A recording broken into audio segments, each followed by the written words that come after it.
अस्सलाम वालेकुम dear students. Students आज हम जो यूनिट 5 है, यूनिट 5 को हम स्टार्ट कर रहे हैं डिज़ाइनिंग वेबसाइट। आपके टोटल चैप्टर जैसा कि आपको पता है कि 5 चैप्टर हैं, इसमें जो ये 5वां चैप्टर आपका है ना डिज़ाइनिंग वेबसाइट, वो हम अभी स्टार्ट कर रहे हैं। और ये मैं आपको बिल्कुल प्रैक्टिकली चीज़ें करके बताऊंगा कि इस तरह से ये सारी चीज़ें हो रही हैं, किस तरह से डिज़ाइनिंग वेबसाइट हो रही है, उसको हम साथ साथ डिज़ाइन करते जाएंगे। जो भी आपकी बुक के अंदर कंटेंट दिया हुआ है ना, उसके मुताबिक मैं डिज़ाइन करता जाऊंगा। अच्छा, अब इसमें बेसिकली अगर आप मुझसे पूछे ना मेरी ओपिनियन ले, आपकी बुक के जो है वो ये 5 चैप्टर हैं। ये जो 5वां चैप्टर है ना डिज़ाइनिंग वेबसाइट, ये चैप्टर मैं अभी स्टार्ट करने लगा हूँ और इसी वीडियो के अंदर ही मैं इसको कंप्लीट करूँगा, 1 वीडियो में ये सारा चैप्टर। अब अगर आप मुझसे पूछे ना, मुझे जॉब करते हुए तकरीबन 8 से 9 साल हो गए हैं, मैं as a data analyst job कर रहा हूँ और मेरी जो एक्सपर्टीज़ है मसलन कि वो एक्सेल में है, सेल्स ऑपरेशन में, एक्सेल में। तो मैं अगर आप मुझसे पूछे ना तो मैं कहूँगा कि जो ये चैप्टर है ना, इसके अंदर सारा काम है। जो काम है ना, जो मार्केट के अंदर काम है, वो इसके अंदर है। ये जो बाकी 4 चैप्टर है ना, ये कहानियाँ हैं, स्टोरियाँ हैं, ये ऐसे है तो वैसे है, तो वैसे करोगे तो ऐसे हो जाएगा। ये तकरीबन कहानियाँ, मैं ये नहीं कह रहा कि ये फजूल है, फजूल नहीं है, ये भी सही है। लेकिन जितना इम्पोर्टेंट ये है ना रियल ज़िंदगी के हवाले से कि मार्केट के अंदर क्या चल रहा है, उसके हवाले से जो मेन काम है ना वो इसमें है। अब मैं आपको इसमें आपका बुक का जितना भी कंटेंट है ना, उसको लैपटॉप के ऊपर, कंप्यूटर के ऊपर आपको सारा साथ साथ करके दिखाऊंगा, चीज़ें साथ साथ बना के दिखाऊंगा। तो आए इसको स्टार्ट करते हैं। तो ये आपका चैप्टर नंबर 5 है डिज़ाइनिंग वेबसाइट। इसके सबसे पहले HTML का तारुफ हम पढ़ेंगे, उसके बाद टेक्स्ट फॉर्मेटिंग को हम पढ़ेंगे, उसके बाद फहरिस्त को किस तरह से बनाया जाता है, यानी कि लिस्ट जो होती है उसको किस तरह से बनाया जाता है HTML में, तस्वीर और बैकग्राउंड को किस तरह से बनाया जाता है, हाइपरलिंक किस तरह से लगाए जाते हैं, और टेबल किस तरह से बनाया जाता है आपकी HTML में। आप जो वेबसाइट बनाएंगे उसमें ये सारी चीज़ें किस तरह से बनेंगी। तो सबसे पहले तो हम यहाँ पे तारुफ पढ़ेंगे कि HTML का तारुफ। HTML का तारुफ शुरू करते हैं। अच्छा, आपके जो इंटरनेट है, इंटरनेट पे जितनी भी वेबसाइट्स हैं वो किसी न किसी सर्वर पे पड़ी हुई हैं। तो जब आप किसी सर्वर से किसी वेबसाइट को आप उठाने की कोशिश करते हैं, वो कैसे उठाने की कोशिश करते हैं? ये मेरा है ब्राउज़र, जिसको मैं आप जानते हैं गूगल क्रोम के नाम से, या आप ब्राउज़र कह लें, ये आपका ब्राउज़र है। अब एक वेबसाइट है जिसका नाम है OLX। OLX जो है ना वो किसी सर्वर पे पड़ी हुई है। तो मैंने यहाँ पे आया, मैंने इसको सर्च किया OLX, इसको मैंने यहाँ पे लिखा OLX पाकिस्तान। यहाँ पे जो OLX की वेबसाइट है वो ओपन होके मेरे पास आ गई है। अब मैं आपको थोड़ा सा, आपने ये जो अभी हमने काम किया ना, इसका मैं थोड़ा सा कॉन्सेप्ट आपको ना आपकी किताब पे जाकर दोबारा समझाता हूँ। आपने गौर से देखना क्या हुआ। एक वेबसाइट थी जो किसी सर्वर पे पड़ी हुई थी। मैंने क्या किया, मैं आपके एक ब्राउज़र में आया, ब्राउज़र में आके मैंने वेबसाइट का नाम लिखा। इस ब्राउज़र ने उस वेब सर्वर से वेबसाइट को उठा के ले आया। और ये जो सब मुझे ये नज़र आ रहा है ना, ये तस्वीर लगी है, ये टैब्स लिखे हैं, ये यहाँ पे लोगो लगा हुआ है, ये जो सारी चीज़ें हैं ये HTML में बनी हुई हैं। यानी कि जो ये वेबसाइट मेरे सामने आई है, ये जो मुझसे कम्युनिकेशन कर रही है HTML में कर रही है। तो आए मैं आपको बताता हूँ वहाँ पे दोबारा। वो कह रहा है कि जब आप वेब पेज तक रसाई हासिल करने के लिए एक वेब सर्वर को वेब ब्राउज़र आपका गूगल क्रोम है, वो कहता है अगर आपने किसी वेब पेज पर रसाई हासिल करनी है जो कि किसी वेब सर्वर पे पड़ा हुआ है, तो आप गूगल क्रोम पे यानी वेब ब्राउज़र के ज़रिए दरख्वास्त करते हैं। जो हमने वहाँ पे लिखा, वो हमने लिख के जो एंटर किया, वो हमने दरख्वास्त की उससे कि उस वेब सर्वर से ये वेबसाइट हमें ला दो। तो तब वेब सर्वर आपको एक HTML की शक्ल में जवाब देता है। वो जो वेबसाइट मेरे पास आई है ना, ये जो वेबसाइट मेरे पास आई है, ये मेरे पास जवाब आया जो मैंने वहाँ पे लिख के एंटर किया था। इस जो मेरा है गूगल क्रोम है, जो मेरा ब्राउज़र है, ब्राउज़र ने सर्वर से वेबसाइट ला के मुझे दे दी, ये मुझे रिस्पॉन्स आ गया। ये जो सारा रिस्पॉन्स बना हुआ है ना, ये HTML में आया। यानी कि ये सारी वेबसाइट, ये जो आपको नज़र आ रही है, ये तस्वीरें, ये हेडर, ये सारी बातें, ये सारी HTML में बनी हुई है। तो वो कह रहा है तब वेब सर्वर आपको HTML की शक्ल में जवाब देता है। ये वेब ब्राउज़र इस HTML को समझता है, यानी कि जो वेब ब्राउज़र है, जो गूगल क्रोम है, वो HTML की ज़ुबान को समझता है। वो एक वेब पेज की शक्ल में आपके सामने इस जवाब को पेश करता है। दरअसल HTML वेब ब्राउज़र को बताती है कि वेब पेज में अज्जा और अनासर की साख्त क्या होगी, यानी कि जो वेब ब्राउज़र है वो HTML को बिल्कुल समझता है और सारी यानी कि साख्त और अज्जा वगैरह ये सारी चीज़ें उसको पता हैं। तो ये मैंने आपको HTML का थोड़ा सा एक जो आपकी बुक के मुताबिक है ना, वो मैंने आपको तारुफ दे दिया। मैं आपको बहुत लंबी कहानियाँ नहीं सुना रहा, इसके अलावा भी बहुत सारी बातें, लेकिन मैं आपके लेवल के हिसाब से और आपकी बुक के हिसाब से आपको लेकर चलना चाह रहा हूँ। उसके बाद आ जाए जी HTML की तारीफ, कि HTML की तारीफ क्या है। तो HTML की तारीफ है जी, H से बनता है हाइपर, T से बनता है टेक्स्ट, M से बनता है मार्कअप और L से बनता है language. Hyper, text, markup, language एक सादा सी कंप्यूटर लैंग्वेज है जो कि वेबसाइट बनाने के लिए इस्तेमाल होती है। अगर पेपर में आपको इसकी डेफिनेशन आती है कि HTML की तारीफ का, तो आपने कहना है कि हाइपर टेक्स्ट मार्कअप लैंग्वेज एक सादा सी कंप्यूटर की जुबान है जो वेबसाइट बनाने के लिए इस्तेमाल होती है। ये पेपर में आपने डेफिनेशन लिखनी है आपकी। उसके बाद वो कह रहा है कि HTML को समझने के लिए जो दो मौजूदा जो नीचे दिए गए अनासर है उनको समझना ज़रूरी है। इनमें सबसे पहला अनासर है हाइपर टेक्स्ट और दूसरा उसने बात की है मार्कअप की, यानी कि इसी की बात करा ना, ये पहले दो लफ्ज़ से बनता है हाइपर टेक्स्ट, जो आखिरी दो लफ्ज़ हैं उनसे बनता है मार्कअप लैंग्वेज। इन्हीं को वो अलग-अलग करके आगे एक्सप्लेन करेगा कि हाइपर टेक्स्ट क्या है और मार्कअप क्या है। तो सबसे पहले जी देख लेते हैं जी हाइपर टेक्स्ट क्या होता है। तो हाइपर टेक्स्ट की इस्तिलाह दरअसल एक स्पेशल टेक्स्ट यानी कि हाइपर लिंक से अखज़ की गई है। हाइपर लिंक क्या होता है? जब आप हाइपर लिंक जो होता है ना, इसके साथ एक लिंक लगा दी जाता है दूसरे पेज का। अगर आप एक हाइपर लिंक पे क्लिक करोगे तो आप उसके बाद किसी दूसरे पेज पे चले जाओगे। मैं आपको ना इसकी वेबसाइट से कोई मैं वेबसाइट ओपन करता हूँ, उसमें आपको दिखाता हूँ कि हाइपर लिंक दरअसल होता है।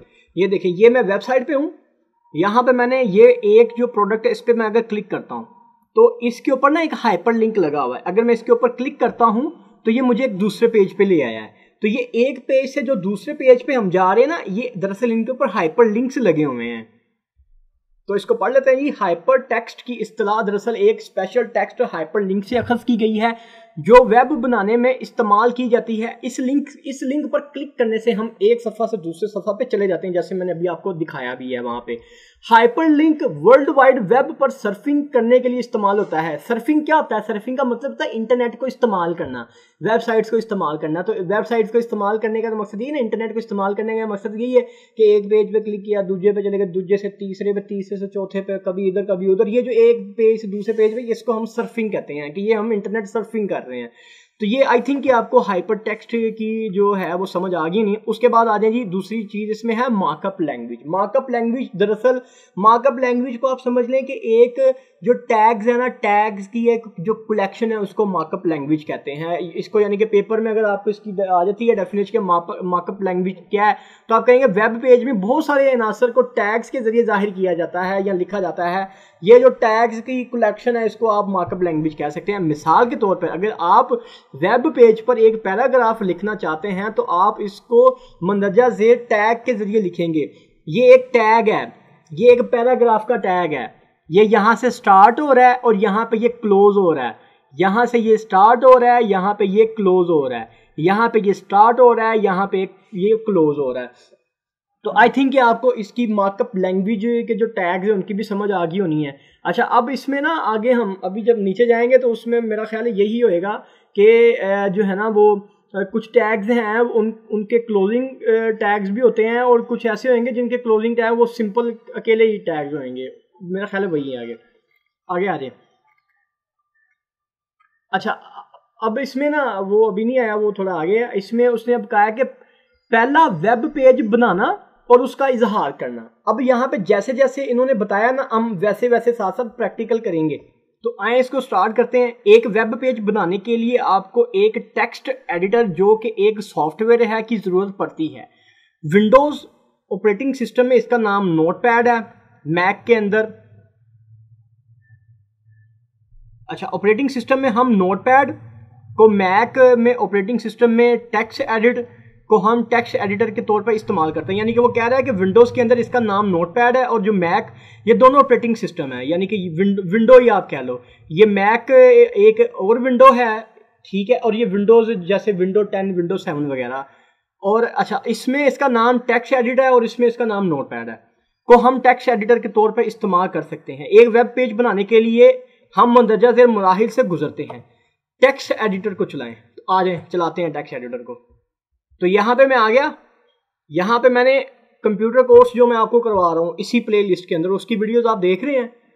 कंप्यूटर कोर्स का जो मेरा लेक्चर 1 है उसके अंदर मैंने ऑपरेटिंग सिस्टम की बेसिक चीज़ें कि कैसे आपने फोल्डर बनाना है, कैसे नोटपैड को ओपन करना है, कैसे सेव करना है, सेव एज, और बहुत सारी चीज़ें मैंने उसमें बताई हुई हैं। वो आपने वीडियो अगर देखी है, अगर नहीं देखी तो काइंडली उसको भी जाके देखें।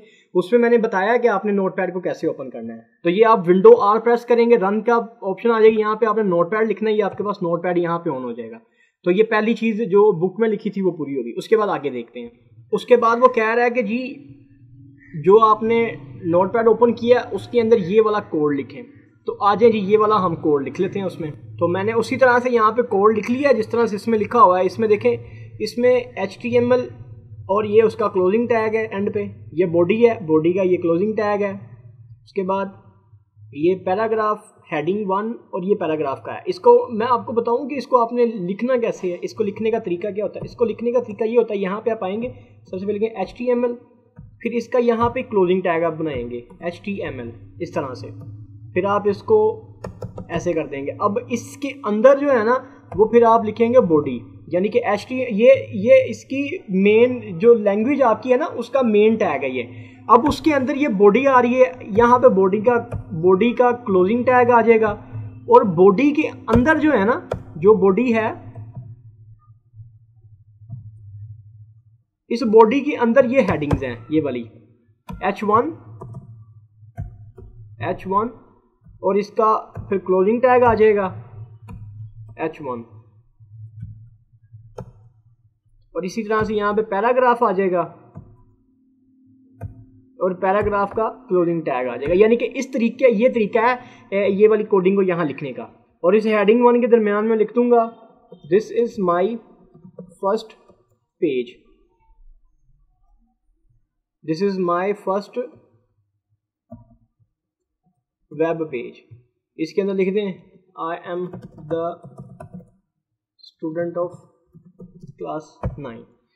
तो ये सेम कोडिंग मैंने ये लिख के मैंने आपको इसलिए बताई ताकि आपको पता चल जाए कि आपने यहाँ पे इसको लिखना किस तरह से है। मसलन कि आपको एक फ्लो पता चल जाए कि यहाँ पे लैंग्वेज लिखने का फ्लो क्या है, वो फ्लो समझाने के लिए मैंने आपको इस तरह से ये लिख के बताया। आए आगे देखते हैं आगे क्या कह रही है किताब। अच्छा, किताब कह रही है आगे कि जो आपने ये पेज आपने बनाया ना, ये जो पेज हमने बना लिया, इसको आपने सेव करना है, और सेव के एंड पे आपने .html लगा देना है। .html लगाना है या .html लगाना। आए इसको सेव करते हैं।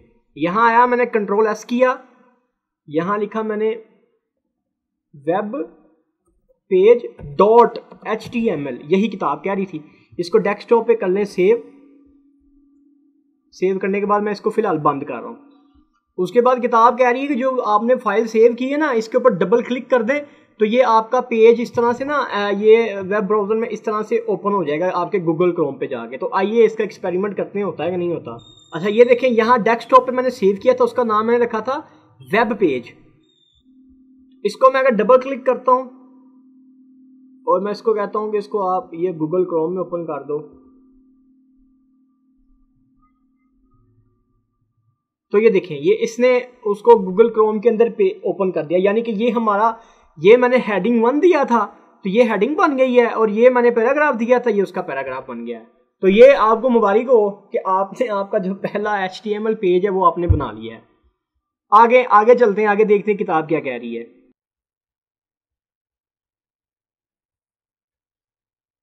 आगे किताब कह रही है जी HTML मार्कअप में इस्तेमाल होने वाले अनासर की शिनाख्त। उसके अंदर वो कह रहा है कि जो HTML डॉक्यूमेंट है ना, उसके अंदर 2 तरह के टैग्स इस्तेमाल होते हैं। वो जो मैं ऊपर बात कर रहा था ना कि 2 तरह के टैग होंगे, एक की क्लोजिंग, एक को क्लोज भी करना होगा और एक को क्लोज करने की जरूरत नहीं होगी। तो ये वही चीज़ है। उसमें पहला आ गया पेयर्ड टैग्स और उसके बाद है सिंगुलर टैग्स। तो आए पेयर टैग्स को भी देख लेते हैं और सिंगुलर टैग्स को भी हम देख लेते हैं। सबसे पहले आगे पेयर टैग्स। पेयर टैग्स के बारे में वो बात कर रहा है कि HTML में ज्यादातर जो टैग्स हैं वो पेयर टैग्स होते हैं। ये टैग्स स्टार्ट टैग और एंड टैग पर मुश्तमिल होते हैं, जिनके दरमियान में टेक्स्ट मौजूद होता है एक पेयर टैग के साथ मुदर्जा ज़ेर है, यानी कि उसमें यहाँ पर टैग का नाम होता है, वो फिर टैग को इस तरह से क्लोज किया जाता है और उसके दरमियान में उसका कंटेंट आ रहा होता है। अच्छा, इस पे मैं डबल क्लिक करूंगा तो ये तो ओपन हो जाएगा। तो इसको ओपन करने का तरीका है कि आप इस पे राइट क्लिक करें और फिर यहाँ पे करें ओपन विथ। ओपन विथ करने के बाद इसको कर दें, यहाँ पे ऑप्शन आ रही होगी नोटपैड की, नोटपैड की नहीं आ रही तो फिर चूज अनदर ऐप करें और इसमें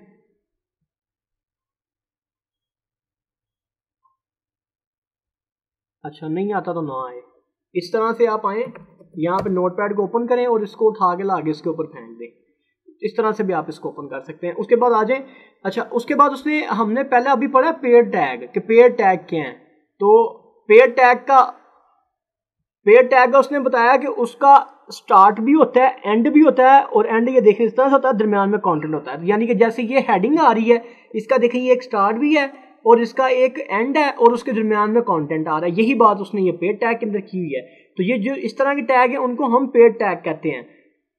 मजीद उसने उसमें बताया कि मिसाल के तौर पर पैराग्राफ लिखते वक्त, यानी कि वही ये पैराग्राफ जैसे हमने लिखा है, इसका एक ओपनिंग टैग है, एक क्लोजिंग है, और दरमियान के अंदर जो है ना वो कंटेंट लिखते हैं, तो इसको कहते हैं पेयर्ड टैग्स। उसके बाद आ जाए, उसके बाद आगे हैं सिंगुलर टैग्स। सिंगुलर टैग्स क्या होते हैं? कुछ टैग्स के क्लोजिंग या एंडिंग टैग नहीं होते, यानी कि जैसे इसका ये एंडिंग या क्लोजिंग टैग है, वो कह रहा है कुछ टैग ऐसे होते हैं कि उनके क्लोजिंग टैग नहीं होते। ये टैग सिंगुलर टैग से लाते हैं। इनको आमतौर पर टैग नेम के तौर पर लिखा जाता है। मिसाल के तौर पे अगर कहीं पे लाइन को ब्रेक करना है तो उसके लिए ये यूज होता है, या अगर आपने उसकी लाइन लगानी है तो उसके लिए भी ये HR की जो है ना वो इस्तेमाल होती है। ये वाला मैं आपको ना इसका प्रैक्टिकल करके बताता हूँ। इसका ये देखें, इसको जरा गौर से देख लें, इनके दरमियान में फासला कितना है। अब देखिएगा यहाँ पे मैं सिंगुलर टैग को यूज करने वाला हूँ, BR। इसको मैंने सेव किया। सेव करने के बाद अब इसको रिफ्रेश करें। अब ये देखें, ये इसके दरमियान में फासला आ गया, यानी कि ये लाइन को ब्रेक करने के लिए होता है। अब ये जो टैग है इसका कोई एंडिंग पॉइंट नहीं है, तो ये जो है ना ये आपका सिंगुलर टैग है, और ये जिसका एंडिंग पॉइंट है ये आपका पेयर टैग है। आई होप कि आपको पेयर टैग्स की और जो सिंगुलर टैग्स हैं दोनों की समझ आ गई होनी है। चलें आगे बढ़ते हैं। अच्छा, उसके बाद इसमें जो HTML टैग्स हैं उनकी खसूसियात उसमें ऐड की जा सकती हैं। इनको जो ये खसूसियत इनको एट्रीब्यूट्स कहते हैं। एट्रीब्यूट्स जो हैं, जैसे यहाँ पे एक एग्जांपल आ रही है कि अगर मैंने ये पैराग्राफ और ये पैराग्राफ, इसके अगर यहाँ पे मैं एक एट्रीब्यूट लाता हूँ लाइन का और इसको यहाँ पे सेंटर करता हूँ, तो ये क्या करेगा कि ये जो पैराग्राफ होगा ना इसको ये सेंटर लाइन कर देगा। यानी कि एट्रीब्यूट्स अभी बहुत सारे हैं। अभी ये सिर्फ आप ये समझ लो, अभी आपने ये समझना है कि जो एट्रीब्यूट है वो यहाँ पे लिखा जाता है। जो ओपनिंग टैग होता है ना उसके अंदर यहाँ पे ये एट्रीब्यूट लिखा जाता है। एट्रीब्यूट बहुत सारे हैं। आगे आ जाए, आगे वेब पेज के अहम हिस्से कौन कौन से हैं उनके बारे में हम देखते हैं। सबसे पहले वो कहता है कि जो HTML डॉक्यूमेंट होता है ना वो HTML टैग से स्टार्ट होता है और इस पे जाके क्लोज होता है। उसके बाद ये जो HTML टैग है ये मजीद दो हिस्सों में तकसीम होता है, एक हेड सेक्शन और एक बॉडी सेक्शन। आए मैं आपको अभी इतना जो मैंने आपको बताया ना इतना मैं आपको लिख के देता हूँ। यहाँ पे आप आए, इसको आप लिखेंगे सबसे पहले HTML ओपनिंग टैग और HTML, ये आपका क्लोज हो जाएगा। उसके बाद उसने कहा कि इसके अंदर दो चीजें होती हैं, एक इसका हेड होता है,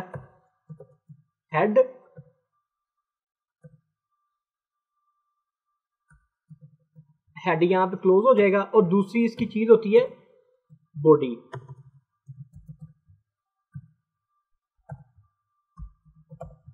और ये बॉडी यहां पे क्लोज हो जाएगी। ये दो चीजें उसने इसमें बताई हैं हमें। ठीक है, HTML डॉक्यूमेंट HTML से स्टार्ट होता है, ये इसका क्लोजिंग टैग होता है। उसके अंदर दो चीजें होती हैं, एक उसका हेड सेक्शन होता है और एक उसकी बॉडी सेक्शन होती है। उसके बाद वो कहता है कि जो हेड सेक्शन होता है ना, हेड सेक्शन के हेड से स्टार्ट हुआ है, ये इस पे क्लोज हो गया है, और जो हेड सेक्शन है उसके अंदर टाइटल लिखा जाता है। ये देखें, ये मैं आ गया हेड सेक्शन में इसके अंदर मैं लिखूंगा टाइटल, टाइटल TITLE, और इसका क्लोजिंग टैग लिखूंगा, यानी कि ये भी हमारा पेयर्ड टैग है। पेयर्ड टैग वो होता है जिसका ओपनिंग भी होता है और क्लोजिंग भी होता है। वेलकम टू क्लास 9, इसको भी मैं सेव कर लेता हूँ, welcome.html डेस्कटॉप पे सेव कर लेता हूँ, इसको क्लोज करता हूँ, इसको ओपन करके देखता हूँ। अब ये देखें, ये जो हेड के अंदर टाइटल लिखा है ना, वो देखें वो यहाँ पे आएगा, ये वेलकम टू क्लास 9, यानी कि इसके अंदर जो भी आपने लिखा होगा वो यहाँ पे आपको शो होएगा इस जगह पे। उसके बाद आ जाइए बॉडी सेक्शन है। बॉडी सेक्शन दर हकीकत एक वेब पेज का असल मवाद होता है जो कि इस पेज पर जाने वाले सारिफ को दिखाई देता है। ये टैग बॉडी से शुरू होता है और बॉडी के अंदर ही खत्म होता है। जो ये हमारा पहले वाला था ना वेब पेज, इसके अंदर ये जो यहाँ पे चीजें आ रही है ना सारी, यहाँ पे जो आएगा ये सारी बॉडी है, यानी इस बॉडी के अंदर सारी चीजें आएंगी। आ जाए उसके बाद देखते हैं जी टेक्स्ट फॉर्मेटिंग। टेक्स्ट फॉर्मेटिंग का पैरा पढ़ लेते हैं। अच्छा, इसमें वो कह रहा है कि HTML, ये वाली लाइंस को मैं रीड करने लगा हूँ। HTML किसी टेक्स्ट को खास मतलब देने के लिए खास किस्म के अनासिर का इस्तेमाल करता है। मंदरजा झेल में कुछ अनासिर और उनकी खसूसियात दी गई हैं। वो कहता है कि जी सबसे पहले तो आप एक पैराग्राफ लिख लें। पैराग्राफ लिखना। अब मैं इसको ना ये टेक्स्ट नहीं पढ़ाऊंगा, बस मैं इसको करता जाऊंगा कि अगर आपने HTML के अंदर एक पैराग्राफ लिखना है तो वो आप कैसे लिखेंगे। तो देखें, ये एक पैराग्राफ का टैग है, ये उसका क्लोजिंग टैग है और इसके दरमियान के अंदर मैंने पैराग्राफ लिख लिया। तो ये तरीका है पैराग्राफ लिखने का। इसकी मैं अब आपको आउटपुट दिखा देता हूँ इसको ऑन करके। अगर मैं इसको यहाँ पे डबल क्लिक करता हूँ तो ये देखिए, अच्छा ये कौन सा है, उसको मैंने सेव नहीं किया। जो मेरा पैराग्राफ है ना उसको मैंने पहले इस तरह से Ctrl S करना है। Ctrl S नहीं करूँगा ना तो ये यहाँ पे नहीं आएगा। तो ये देखें, कंट्रोल को सेव करना होता है। तो इस तरह से ये देखें, ये पैराग्राफ मेरा लिखा गया है। मजीद मैं चलता हूँ किताब पे, एक एक चीज़ पढ़ता जाऊँगा और आगे बढ़ता जाऊँगा जो जो किताब पे लिखा होगा। अब पहली चीज़ तो होगी पैराग्राफ, वो हमने लिख लिया। उसके बाद वो कह रहा है अगर लाइन को ब्रेक करना तो कैसे करूँगा। आए लाइन ब्रेक करके देखते हैं। ये देखें, मैं चाह रहा हूँ कि यहाँ से ना एक लाइन ब्रेक हो जाए। तो यहाँ पे मैं एक ये BR, अच्छा ये जो मैं टैग लगा रहा हूँ ना, ये वाले पेयर्ड टैग थे, यानी कि पेयर्ड टैग वो होते हैं जिनका क्लोजिंग टैग होता है और जो नॉन पेयर्ड टैग होते हैं उनका क्लोजिंग टैग नहीं होता। तो यहाँ पे मैं अगर ये BR लगा दूंगा ना, इसको मैंने कंट्रोल सेव किया। कंट्रोल सेव करने के बाद मैं वेब ब्राउज़र को ऑन कर लेता हूँ और यहाँ से मैं अगर करता हूँ F5 तो ये देखिए इसने यहाँ से ये लाइन को ब्रेक कर दिया है। अब मैं ये चाह रहा हूँ कि ये वन स्टेप और नीचे आ जाए ना, अच्छी नहीं लग रही, यहाँ विजिबल नहीं हो रही कि ये हुआ है। तो ये मैं 2 टैग अगर लगा दूंगा ना, यानी कि यहाँ पे ये मैंने 1 लगाया, इसको मैं कर देता हूँ 2। अगर मैं ये 2 करके इसको Ctrl S करता हूँ सेव, फिर यहाँ पे आके इसको F5 करता हूँ, ये देखें ये इस तरह से, यानी कि मैं इसमें लाइन ब्रेक कर सकता हूँ। आए किताब पे चलते हैं और आगे देखते हैं आगे वो क्या कह रहा है। अच्छा, आगे वो कह रहा है वक्फा या स्पेस डालना। वो कहता है कि अगर पैराग्राफ के अंदर आप स्पेसिस डाल देते हैं, इस तरह से आप स्पेसिस डाल देते हैं, तो वो स्क्रीन पे फिर भी स्पेसिस को कंसीडर नहीं करेगा। आए इसको करके देख लेते हैं। अगर मैं इसमें आता हूँ और यहाँ पे आके मैं स्पेसिस डाल देता हूँ इतनी सारी, तो जब इसकी आउटपुट देखूंगा तो यहाँ पे स्पेसिस नहीं आएंगे वहाँ पे। ये देखें, इसको मैंने कंट्रोल सेव किया, यहाँ पे आने के बाद अगर मैं इसको रिफ्रेश करता हूँ तो ये देखें यहाँ पे स्पेसिस नहीं आएंगी, यानी कि ये इन स्पेसिस को नहीं मानता जो पैराग्राफ के अंदर आती हैं। तो ये यानी कि हो गया कि इसमें स्पेसिस वाला तीसरा पॉइंट था, वो मैंने आपको पढ़ के मैंने आपको बता दिया। अब आगे देखते हैं कि बुक में आगे कौन सा पॉइंट है।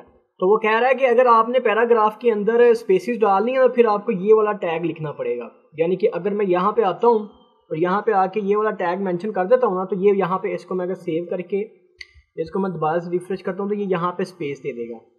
ये यहाँ पे, ये देखें यहाँ पे स्पेस आ रही है। तो इस तरह से आप स्पेस से डाल सकते हैं। अगर मैं दोबारा ये देखें इसको यहाँ पे अगर इसको ख़त्म कर देता हूँ, ख़त्म करने के बाद फिर से इसको Ctrl S करके सेव करता हूँ, दोबारा इसको रिफ्रेश करता हूँ, तो ये यहाँ से ये जो है ना स्पेस इसने ख़त्म कर दी है। तो ये बात उसने बताई है कि अगर आपने स्पेस डालनी है तो आपको ये वाला जो है ना वो करना। और जो ये HTML में कंटेंट फॉर्मेटिंग के अंदर ये जो लास्ट चीज़ है वो हेडिंग को लेके है कि आप हेडिंग 1, हेडिंग 2, बस आपने ये माइंड में रखना है कि जो एक वेब पेज होता है ना उसके ऊपर एक ही हेडिंग 1 होती है जो मेन सबसे बड़ी हेडिंग होती है, बाकी या फिर हेडिंग 2 में होती है या फिर हेडिंग 3 में होती हैं। आए इसका भी प्रैक्टिकल कर लेते हैं हम। यहाँ पे ये हमारी हेडिंग 1 आ रही है, यहाँ पे मैं एक हेडिंग 2 बना देता हूँ H2। इसको पहले क्लोज कर लेता हूँ H2, और फिर इसके दरमियान में जो भी मैंने लिखना है वो मैं लिख लेता हूँ, क्लास 9 कंप्यूटर। अब मैं अगर इसको अब मैं अगर इसको सेव करता हूँ ना, अब आप देखिएगा ये हेडिंग 1 होएगी, ये हेडिंग 2 होएगी, और फिर उसके नीचे ये पैराग्राफ आ रहा होगा। ये देखें, इसको मैं अगर यहाँ से रिफ्रेश करता हूँ तो ये देखिए ये हेडिंग 1 आ गई है, ये हेडिंग 2 आ गई है। इस तरह इसमें मैं हेडिंग 3, हेडिंग 4 वगैरह भी इसमें मैं ऐड कर सकता हूँ, मसला नहीं है मुझे अपने कंटेंट के हिसाब से। ये जो हमारा पहला था ना, जिसमें HTML में कंटेंट फॉर्मेटिंग, यानी कि जो बॉडी के अंदर जो मेन डाटा, पैराग्राफ वगैरह जो इस तरह की चीज़ें आ रही हैं, उसको फॉर्मेटिंग करने के जो टैग्स थे वो अपने हमने पढ़ लिए हैं। उसके बाद नेक्स्ट जो है वो है टेक्स्ट फॉर्मेटिंग टैग्स, यानी कि जो टेक्स्ट है, एक एक टेक्स्ट, उसके क्या क्या चीज़ें हैं जो हम कर सकते हैं। तो इसके लिए जो मोस्टली एक यूज़ होता है वो फॉन्ट का टैग यूज़ होता है। टैग का क्या नाम है? फॉन्ट। फॉन्ट के अंदर देखें, फॉन्ट के अंदर आप उसका कलर, उसका साइज, उसका जो टेक्स्ट का एक स्टाइल होता है, वो ये 3 चीज़ें आप इसके अंदर रख सकते हैं जो फॉन्ट टैग है। आए इसको करके देख लेते हैं। इसमें देखें इन्होंने यहाँ पे भी ये लिखा हुआ है कि अगर आप इस तरह से फॉन्ट लिख के और उसके दरमियान में कोई भी फॉन्ट लिखते हैं तो उसका वो कलर जो है ना वो रेड कर देगा। तो इस तरह से आप ये वाले जो टैग्स हैं इनको यूज़ कर सकते हैं। आए एक बना के देख लेते हैं। तो यहाँ पे आप आए, यहाँ पे एक लिखें फॉन्ट, फिर इसको क्लोज कर लें। फॉन्ट यहाँ पे लिख दें हेलो। यहाँ पे आप इसका एट्रीब्यूट लगाएंगे colour is equal to red. इसको कंट्रोल सेव किया मैंने, और इसको अगर मैं यहाँ पर रिफ्रेश करता हूँ, ये देखेंगे हेलो रेड में आ गया है। अब मैं एक और काम करता हूँ, मैं ये करता हूँ कि यहाँ जहाँ पे मैंने ये हेलो लिखा है ना, यहाँ पे मैं ये अपना हेडिंग 1 को पेस्ट करता हूँ। इसको अगर मैंने कट किया, ये छोटी छोटी जो शॉर्ट कीज़ मैं इस्तेमाल कर रहा हूँ ना, ये मैंने जो हमारा कंप्यूटर कोर्स किया है उसमें मैंने ये सारी चीज़ें आपको बताई हैं, वो कंप्यूटर कोर्स वाली सारी प्लेलिस्ट के अंदर, इसी प्लेलिस्ट में ही है वो सारा। तो ये इसको मैंने अगर कंट्रोल सेव करता हूँ और दोबारा से रिफ्रेश करता हूँ, ये देखें इसका इसने रंग चेंज कर दिया। तो इस तरह से आप अगर ये फॉन्ट जो कलर है इसका आप कलर चेंज कर सकते हैं HTML के अंदर। आइए मज़ीद आगे बढ़ते हैं, देखते हैं जी बुक में क्या है। और उसके बाद जो नेक्स्ट टॉपिक इसमें है वो है क्रिएटिंग लिस्ट, कि लिस्ट को कैसे क्रिएट करते हैं जी HTML। वो कहता है जी बाज़ का हमें मालूमात लिस्ट की शक्ल में फ़राहम करना होती हैं, जैसे कि मज़ामीन की लिस्ट, असातिज़ा की लिस्ट, दोस्तों की लिस्ट। यानी कि बाज़ का कोई मालूमात ऐसी होती है जिसको हमने लिस्ट की सूरत में पेश करना होता है या बयान करना होता है, तो फिर उसको हम जो HTML में लिस्ट की कोडिंग है उसमें हम करते हैं। इसमें 2 तरह की लिस्ट होती है, एक होती है अनऑर्डर्ड लिस्ट और एक होती है जी दूसरी ऑर्डर्ड लिस्ट। अनऑर्डर्ड लिस्ट जो होती है उसको कहते हैं कि उसमें कोई तरतीब नहीं होती। अब मिसाल के तौर पे आप देखें, अगर जब आप अनऑर्डर्ड लिस्ट लिखेंगे ना इस तरह से उसका, यानी कि इस टैग के अंदर जब आप एक एक आइटम, ये LI का मतलब आइटम है, यानी कि एक एक आइटम इसमें डालते जाएंगे, तो ये इसको ना बुलेट्स में बयान करेगा। यानी कि बुलेट्स में अब कोई बुलेट ऊपर हो या नीचे हो जाए उससे फ़र्क नहीं पड़ता। जबकि जो ऑर्डर्ड लिस्ट है उसमें गिनती आ रही होती है, तो उसमें तो फिर अगर किसी की गिनती है, अगर मसलन कि आप एक लिस्ट पेश कर रहे हो, पहले 5 सिटी, पहले टॉप 5 सिटीज़ ऑफ पाकिस्तान के जो मेन 5 सिटी हैं, तो यहाँ पे तो आप जो है वो उसको फिर आप जो 5 मेन सिटी हैं उनको फिर आप अनऑर्डर्ड लिस्ट में तो नहीं कर सकते, वो तो फिर आप ऑर्डर लिस्ट में करोगे ताकि हर किसी के साथ नाम आए 1 2 3 4। तो ये फ़र्क है। जो ऑर्डर्ड लिस्ट होती है उसमें ये गिनती वाइज, यानी कि सबसे पहला, फिर उससे छोटे वाला, फिर उससे छोटे वाला, इस तरह तरतीब से चीज़ें आती है, तरतीबवार चीज़ें आती हैं। जबकि जो हमारी अनऑर्डर्ड लिस्ट है उसमें चीज़ों की तरतीब को मद्देनज़र नहीं रखा जाता। इसको पढ़ लेते हैं जी अनऑर्डर्ड लिस्ट को। लिस्ट की इस किस्म में अशिया या मवाद की तरतीब की अहमियत नहीं रखती। दूसरे अल्फाज में हम ये कह सकते हैं कि हम मवाद की तरतीब बदल भी दें तो इससे कोई फ़र्क नहीं पड़ता। मिसाल के तौर पर पाकिस्तान के शहरों के नाम ऊपर नीचे हो जाए तो कोई फ़र्क नहीं है, लेकिन अगर मैं कहूँ कि टॉप 5 सिटीज़, तो फिर टॉप 5 सिटीज़ लिखते हुए फिर मैं ये लिस्ट नहीं बनाऊंगा, फिर मैं ऑर्डर्ड लिस्ट बनाऊंगा ताकि मैं जो पहले नंबर का सिटी है वो पहले नंबर पे आए, जो दूसरे नंबर का सिटी है वो दूसरे नंबर पे आए, जो तीसरे नंबर का सिटी है वो तीसरे नंबर पे आए। तो ये दोनों में फ़र्क है, इनकी कोडिंग आप देख लें। इसमें आपने ये यूएल का एक ओपनिंग और क्लोजिंग पेयर टैग लिखना है पहले, फिर उसके अंदर उसकी आइटम्स डालते जाना, एक एक आइटम, जितनी लिस्ट के अंदर चीज़ें ऐड करनी है उतनी ऐड होती जाएंगी। तो इसका ये कोई इतना मुश्किल नहीं है, ईजी सा ही है। उसके बाद आ जाए, उसके बाद हम देख लेते हैं जी वजाहती डेफिनेशन लिस्ट। ठीक है, वजाहती या डेफिनेशन लिस्ट के जो लिस्ट है उसकी क्या डेफिनेशन।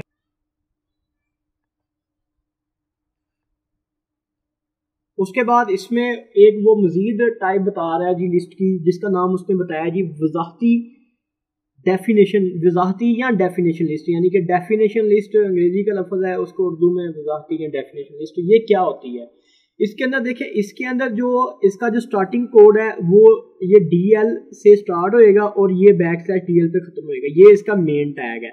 उसके बाद इसके अंदर ये दो चीज़ें आप लिखेंगे, DT और DD। DT जो है वो इस तरह से मेन हेडिंग आएगी और जो DD में आप लिखेंगे वो इस तरह से उसकी सब हेडिंग आ जाएगी। यानी कि अगर आप लिस्ट के अंदर जो है वो यानी कि एक एक आइटम के अंदर मजीद चीज़ें भी आप देना चाहते हैं तो उसके लिए फिर आप ये जो डेफिनेशन वाली लिस्ट है इसको आप इस्तेमाल करेंगे। वो कह रहा है कि जी ये वाली जो लिस्ट है ये हम तब यूज़ करते हैं जब हमने कोई टर्म्स लिखनी है, जैसे एक टर्म लिखी गई और उस टर्म की वजाहत भी साथ लिखनी हो, उस टर्म की जब वजाहत भी साथ लिखनी है तो तब हम ये वाली जो वजाहती डेफिनेशन लिस्ट है इसको इस्तेमाल करते हैं। फिर वो कह रहा है कि मिसाल के तौर पे आपने 9th क्लास के सब्जेक्ट्स लिखने हैं और फिर उनका थोड़ा थोड़ा सा तारुफ भी लिखना है। यानी कि यहाँ पे आ गया फिजिक्स, यहाँ पे फिजिक्स का थोड़ा सा तारुफ, यहाँ पे आ गया बायो का तारुफ, फिर जी कंप्यूटर का तारुफ। यानी कि वो कह रहे हैं कि अगर इस तरह से आपने लिखनी है तो वो फिर आप ये वाली लिस्ट इस्तेमाल करेंगे। DD का उसने बताया है कि जो DL टैग है वो मेन टैग है ये वाला। उसके बाद DT है, DT में आ गया जो मेन टॉपिक है और DD के अंदर जो भी मसलन के उसकी डिस्क्रिप्शन वगैरह देनी है वो इसके अंदर DD के अंदर आप लिख देंगे। उसके बाद उसने जी एक और लिस्ट बता दी है जी नेस्टेड लिस्ट। आज हम देख लेते हैं ये क्या होती है। ये नेस्टेड लिस्ट को आप ये समझ लें कि जब लिस्ट के अंदर लिस्ट बनानी हो ना तो उसको नेस्टेड लिस्ट कहते हैं। यही बात उसने की है कि किसी लिस्ट में एक आइटम की अपनी लिस्ट भी हो सकती है। यानी कि अगर कोई एक लिस्ट आप बना रहे हैं उसके अंदर आइटम्स है, आपको पता है ये जो लिस्ट है ये लिस्ट है तो लिस्ट के अंदर एक आइटम है। वो कह रहे हैं कि अगर कोई लिस्ट है ये वाली, उसकी आइटम के अंदर अगर अपनी कोई आगे लिस्ट है तो उसके लिए फिर जो है ना वो नेस्टेड लिस्ट इस्तेमाल करते हैं। यानी कि किसी लिस्ट में आइटम की अगर अपनी लिस्ट है, अगर एक लिस्ट के अंदर एक लिस्ट है तो उसको हम नेस्टेड लिस्ट कहते हैं। इसको हम नेस्टेड लिस्ट कहेंगे। ये इस वक्त कारआमद होती है जब एक आइटम के लिए एक से ज़्यादा ऑप्शन मौजूद हो। मसलन हम एक ऐसी लिस्ट, ये उन्होंने नीचे बताई है कि ये एक ऐसी लिस्ट है, जैसे देखिए कॉफ़ी के बाद आ गया टी के बाद आ गया जी ब्लैक कॉफ़ी और ग्रीन टी। यानी कि उसने पहले ये बताया, फिर उसने इन दोनों का जो यहाँ पे है वो उसने ब्रेकअप दे दिया और फिर आगे जी उसने अलग से लिख दिया। यानी कि ये एक आइटम के अंदर एक लिस्ट है और ये जो इसने लिस्ट डाली हुई है ये इसने अनऑर्डर्ड लिस्ट डाली है। देखो ना इसके साथ बुलेट्स आ रहे हैं। जो ऑर्डर्ड लिस्ट होती है उसके साथ 1 बनाना है, इसने ये UL लिखा हुआ है। ये UL आप देख लें, यहाँ पे UL जो है वो अनऑर्डर्ड लिस्ट होएगी। ये देख लें, ये UL अनऑर्डर्ड लिस्ट है। तो ये जब लिस्ट के अंदर आपने लिस्ट डालनी है तो फिर आप नेस्टेड लिस्ट जो है ना वो कर रहे होंगे। उसके बाद देखें जी तस्वीर और बैकग्राउंड। अच्छा जी, पहली बात है तस्वीर लगाना। तस्वीर तो हम देख सकते हैं ये तस्वीर किस तरह देखिए। तस्वीर के लिए जो टैग यूज होता है ना वो IMG यूज होता है। ठीक है, ये क्लोज भी होता है और इसमें SRC के अंदर जो है ना वो पिक्चर का लिंक दिया जाता है। अब तस्वीर लगाना हम सीख लेते हैं। तस्वीर के अंदर ये वाला टैग यूज होना है, उसमें विड्थ और उसकी हाइट दी जाएगी, उसका बॉर्डर भी दिया जा सकता है, ऑल्ट की एक की यूज होती है। अच्छा, अब मैं आपको ये जो इसने सारी बातें लिखी है ना ये मैं आपको परफॉर्म करके बताता हूँ और वहीं पे आपको एक्सप्लेन करूंगा। यहाँ पे मैं आऊँगा, मेरे पास एक यहाँ पे ये टैग आएगा, उस टैग के अंदर ये पिक्चर की आपने लोकेशन दे देनी है। मिसाल के तौर पर मेरी जो पिक्चर पड़ी थी ना वो पड़ी थी यहाँ पे। तो इसका तरीका क्या होता है, ये देखें ये पिक्चर है तो आप यहाँ पे क्लिक करोगे तो ये इसकी लोकेशन आ जाएगी। तो ये इतनी पिक्चर की लोकेशन आ गई। उसके बाद पिक्चर का नाम है और इसकी यहाँ से आप राइट क्लिक करेंगे। राइट क्लिक करने के बाद प्रॉपर्टी में अगर आप जाएंगे तो यहाँ पे इसका आ रहा है JPG, ये इसकी आ रही एक्सटेंशन। तो ये एक्सटेंशन आप साथ मेंशन कर देंगे। तो ये एक्सटेंशन ये साथ मैंने मेंशन कर दी है। इसके बाद उसने बताया हुआ है एक आल्ट का मतलब ये होता है कि अगर कोई एरर आ जाए ना तो एरर की जगह पे ये टेक्स्ट वहां पे लिखा आ जाएगा कि यानी कि तस्वीर अगर कहीं शो नहीं होती, अगर कभी तस्वीर ना आए तो वहां पे स्कूल लिखा आ जाएगा तस्वीर की जगह पे। ये उसकी विड्थ मैंने 200 दे दी, हाइट 400 दे दी। अगर मैं इसको सेव करके और इसको मैं ओपन करता हूं तो ये देखें, ये इस तरह से यहाँ पे ये पिक्चर आ जाएगी। इवन अभी देखिएगा, अगर मैं यहाँ से इसको मैं रिमूव करता हूँ, रिमूव करके सेव करता हूँ दोबारा से, यहाँ पे आके अगर इसको फ्रेश करता हूँ, ये देखें पिक्चर गायब हो जाएगी। और अगर यहाँ पिक्चर डालता हूँ तो यहाँ पे पिक्चर जो है वो ये देखें, इसको फ्रेश करता हूँ, ये पिक्चर आ जाएगी। तो ये यही उसने किताब में बताया हुआ है, यही बात उसने यहाँ पे की है कि इसके लिए जो इमेज टैग यूज होता है उसकी एक हाइट होती है, एक उसकी विड्थ होती है। उसके बाद इसका बॉर्डर भी आप लगा सकते हैं, ऑल्ट की आप यूज कर सकते हैं कि अगर कभी पिक्चर, ये देखें ऑल्ट एट्रीब्यूट तस्वीर की जगह मुतबादिल टेक्स्ट देने के लिए इस्तेमाल किया जाता है कि अगर किसी वजह से तस्वीर जाहिर ना हो रही हो, यानी कि अगर कोई एरर है उसके वजह तस्वीर नहीं जाहिर आ रही, तो जो मैंने आल्ट के अंदर लिखा होगा वो वहां पे लिखा आ जाएगा। तो ये इस तरह से मैं तस्वीर जो है ना वो इसमें ऐड कर सकता हूँ। उसके बाद आ जाए जी वेब पेज पर बैकग्राउंड और फोरग्राउंड कलर को कलर लगाना, ठीक है। ये हम अब देख लेते हैं कि इसको किस तरह से लगाना है। अच्छा, अगर आपने बैकग्राउंड का कलर चेंज करना है तो आप क्या करेंगे, आपका जो ये बॉडी वाला टैग है उसके अंदर जाके अगर आप ये वाली कोडिंग लिखेंगे तो ये कलर चेंज हो जाएगा। अब ये जो कलर है ना, ये कलर आपको मुख्तलिफ में मिल जाएंगे। और ये जो एक वेबसाइट है ये W3 स्कूल, इसका लिंक मैं डाल दूंगा। यहाँ से जाके ना आप ये कोई भी कलर आप पिक कर सकते हो, जो भी कलर आपने यूज़ करना है उसका कोड यहाँ से आप लेके उसका बैकग्राउंड का कलर आप चेंज कर सकते हो। इसी तरह से अगर आपने बैकग्राउंड पे तस्वीर लगानी है ना, तो फिर आप बॉडी टैग के अंदर आके ये बैकग्राउंड लिख के और उसके अंदर इमेज की आपने लिंक दे देना, बिल्कुल उसी तरह से जिस तरह से हमने यहाँ पे ये इसका लोकेशन दिया था ना। इसी तरह से अगर आप यहाँ बॉडी में आके कोई पिक्चर का आप लिंक दे दोगे ना तो वो बैकग्राउंड में लग जाएगी। ये देखिए, अगर मैं ये बॉडी यहाँ पे बैकग्राउंड में, ये बॉडी में यहाँ आगे बैकग्राउंड लिखा है और यहाँ पे उसका लिंक दिया है ना, इसको सेव करके मैं अगर इसको चलाता हूँ तो ये इसने इसका ना ये देखो बैकग्राउंड पे पिक्चर दे दी है, वही जो पिक्चर हमने लगाई थी। अगर मैं इसको यहाँ से ख़त्म कर देता हूँ और दोबारा से आके इसको रिफ्रेश करता हूँ, ये देखिए यहाँ इसका बैकग्राउंड से पिक्चर निकल गई है। तो इस तरह से जो है वो आप बैकग्राउंड पे पिक्चर भी लगा सकते हैं। उसके बाद इसमें है जी हाइपरलिंक। हाइपरलिंक को देख लेते हैं जी, हाइपरलिंक क्या करता है।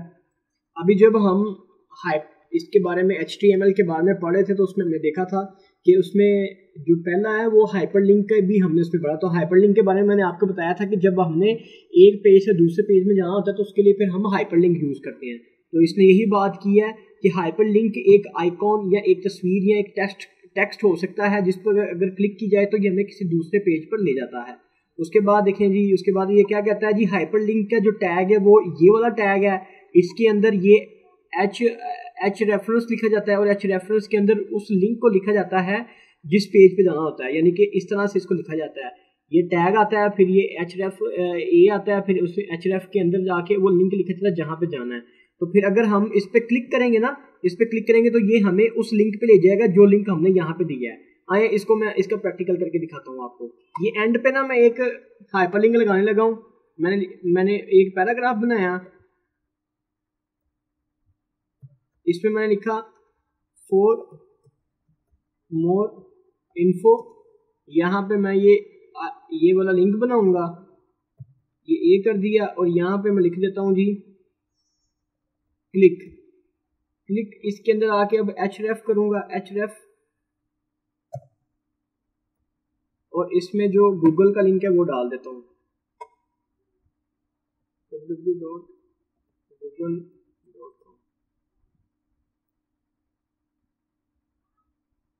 इस पे किया, इसको सेव किया। सेव करने के बाद यहाँ पे आता हूँ।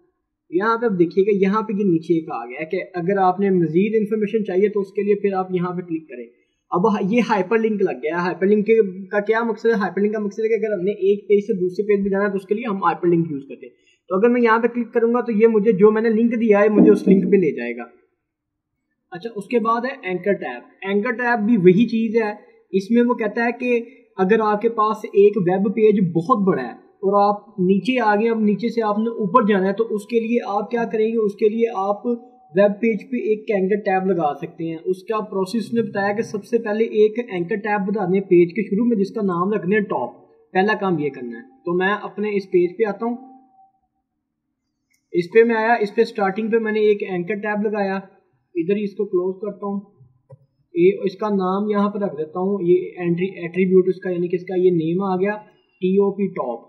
ठीक है, अब एंड पे आके यहाँ पे मैं एक लगाऊंगा एंकर टैब मजीद ए और यहाँ पे करूँगा H reference is equal to, और यहाँ पे वही जो नाम उसको दिया है वो नाम यहाँ पे लगाऊंगा और कहूँगा click here go to top, इधर देता हूँ गो टू टॉप। अब इसको सेव किया, सेव करने के बाद इधर आता हूँ, इधर इसको रिफ्रेश करता हूँ। अब देखिएगा, अब फर्क करेंगे, ये मैं एंड पे आ गया और ये वेबसाइट काफ़ी बड़ी है। अब एंड पे ये लगा हुआ है जी गो टू टॉप, अगर इसको क्लिक करूंगा तो ये मुझे ये देखें ये पेज के फ्रंट पे ले आएगा। तो यही चीज़ उसने सारी इसमें बताई हुई है कि किस तरह से आपने एक एंकर टैब को स्टार्टिंग में बनाना है, उस एंकर टैब को फिर H रेफरेंस के जरिए उसका नाम यहाँ पे दे देना है, जो नाम यहाँ पे आपने दिया होना है उसका जब यहाँ पे हम नाम दे देंगे तो वो उसके साथ लिंक हो जाएगा। इस तरह आपको उसको जो है ना वो स्टार्टिंग में चली जाएंगे। यही बातें उसने यहाँ पे मेंशन की हुई हैं जो मैंने आपको बता दी है। उसके बाद ही तस्वीर के ऊपर हाइपरलिंक लगाना सेम तरीका है, इसमें कोई मसले की मुश्किल नहीं है। जैसे कि इसमें हमने एक तस्वीर लगाई हुई है, वहाँ पे मैं आपको हाइपरलिंक लगा के दिखा देता हूँ।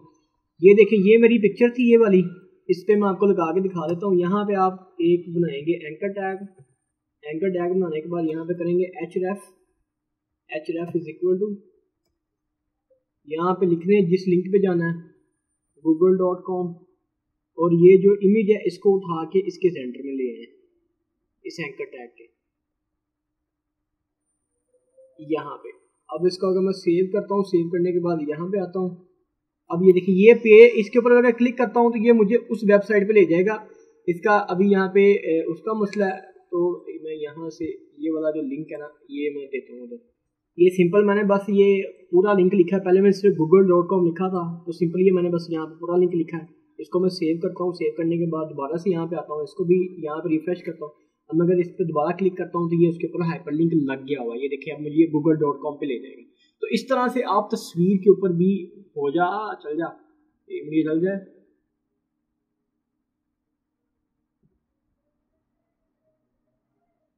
तो ये देखिए ये हाइपरलिंक चल गया। ठीक है, तो इस तरह से आप तस्वीर के ऊपर भी हाइपरलिंक लगा सकते हैं। जैसे हमने यहाँ पे टेक्स्ट पे लगाया, तस्वीर पे भी हाइपरलिंक हमारा लग जाएगा। उसके बाद इसमें जो है ना वो हमारा आखिरी टॉपिक रह गया टेबल बनाना। ये जैसे हम टेबल बनाना सीख लेंगे तो हमारा ये जो चैप्टर है ये हमारा चैप्टर भी इंशाल्लाह क्लोज हो जाएगा। तो आए इसमें टेबल बनाना सीखते हैं। नेक्स्ट जो हमारा लास्ट है वो है टेबल बनाना। टेबल बनाना देखते हैं जी। टेबल बनाने की जो की है वो है ये टेबल, जो लास्ट हमारे पास है वो है जी टेबल बनाना। टेबल बनाने का जो HTML टैग है वो टेबल है। इसके अंदर जो रो है उसको TR के जरिए जाहिर किया जाता है और टेबल के हेड को TH के जरिए जाहिर किया जाता है। हम साथ साथ टेबल बना लेते हैं। सबसे पहले हमने बुक से देखा, उसने कहा कि जो टेबल की है वो है TABL। इसी तरह से ये बैक करके ये ख़त्म हो जाएगा TABL, ये टेबल की हो गई। और उसके बाद उसने बताया कि जो रो होती है ना वो TR से होती है। TR रो है और TR ये इसका बैक रो। अब सबसे पहले इसमें एक हेड आ जाएगा TH के साथ। हेडर जो हमारा टेबल है उसके हेडर आ जाएंगे। अब मैं हेडर कहता हूँ कि नेम, फर्स्ट नेम, यानी कि हेडर हम बना लेते हैं जी इसके अंदर टेबल हेडर और टेबल हेडर। इसको मैंने कॉपी किया और 3 दफ़ा पेस्ट कर दिया है। पहले में लिख दिया मैंने फर्स्ट नेम,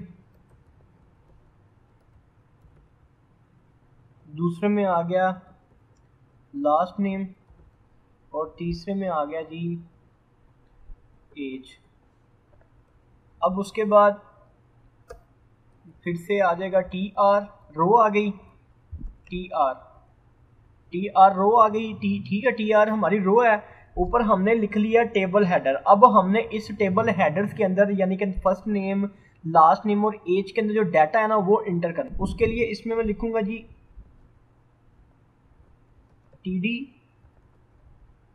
टीडी और इसको यहाँ पे ख़त्म कर दूंगा। यहाँ पे आ जाएगा जी, फर्ज करें जी राशिद, या मैं इसको लिख देता हूँ और इससे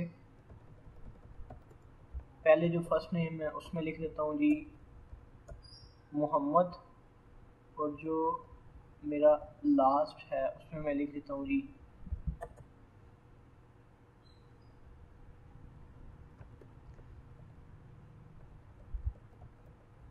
उसमें मैं जी एज मेंशन कर देता हूँ।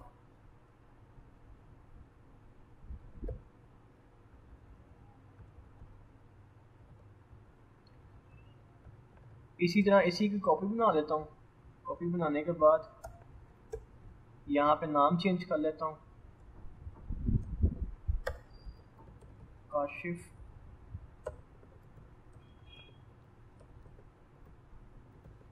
वकास, बशीर, अहमद,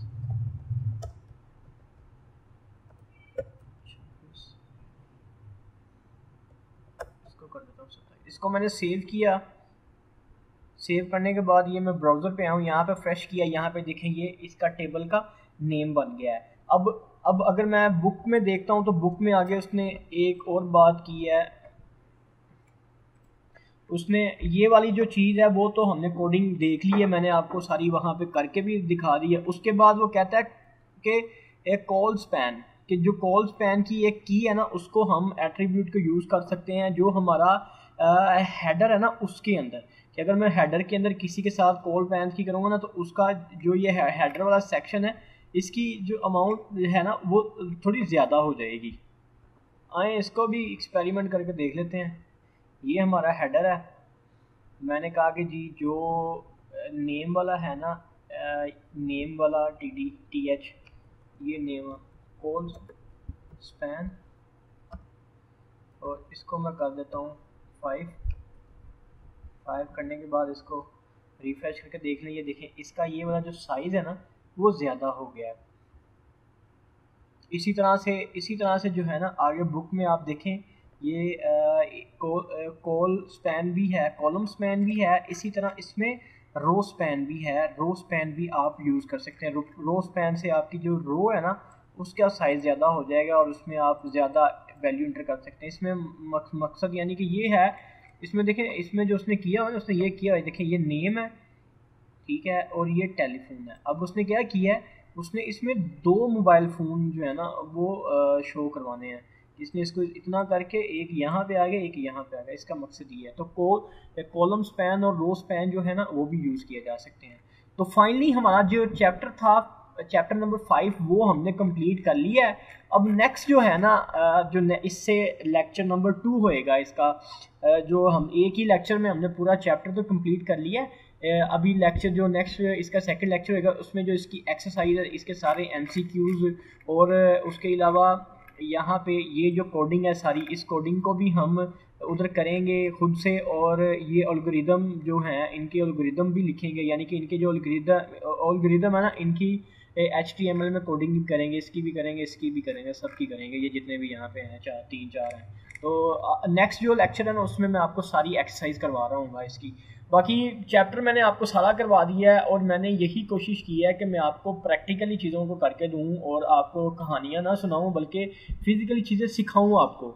और मेरी ये ख्वाहिश है कि मेरे जो भी स्टूडेंट्स हैं या जो भी लोग मेरे बच्चे मेरे लेक्चर्स को देख रहे हैं, मुझे बड़ी खुशी होगी अगर वो मुझसे इसके बाद तो मैं ये एक्सरसाइज करवाने के बाद ना आपको एक प्रोजेक्ट भी करवाऊंगा इसका, और उस प्रोजेक्ट के बाद मैं आपको एक प्रोजेक्ट भी दूंगा। अगर आप वो प्रोजेक्ट करेंगे ना तो मैं दिल से कह रहा हूँ कि मुझे बड़ी खुशी होएगी कि मैं यही समझूंगा कि मैंने जो मेहनत की है ना इसमें उसका मुझे फल मिल गया, अगर आप वो सारा उसको कर लेते हैं। तो चलें फिर इंशाल्लाह जो है ना वो एक छोटी सी रिक्वेस्ट आपसे और कि इन वीडियोस के जो लिंक्स हैं वो अपने क्लास फेलोज़ के साथ भी शेयर किया करें ताकि उनको भी फ़ायदा हो। बाकी इंशाल्लाह नेक्स्ट वीडियो में हम इसकी एक्सरसाइज करते हैं। ओके, अल्लाह हाफिज़।